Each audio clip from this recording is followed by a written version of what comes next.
Sa nangyayari ngayon is para bang ako nag-participate ako, hindi lumalabas na nag-violate ang DMCI sa anuman ordinansa o rules and regulation, pati sa National Historical Commission.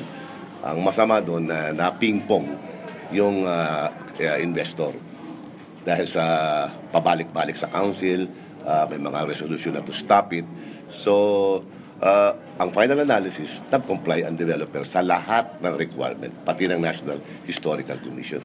Well, lumalabas dito nga na alegasyon ng ni Atty. Flaminiano, bakit inalaw ni Mayor Lim administration yung grant ng 49-story samantalang hindi nagmi-meet sa requirement ng floor area ratio. Ang lupa ay nasa mahigit 7,000 metro kwadrado lamang times 4 ayon sa building code. So, ang allowable lang ng DMCI is 28 to 29,000 square meters of floor area.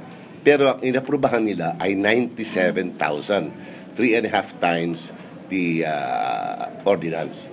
Pero ito, reratify din ng 2014 ng City Council and with finality, sabi nila.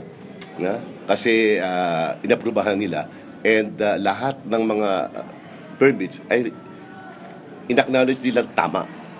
So, sinasabi nila walang pagkakamali ang developer.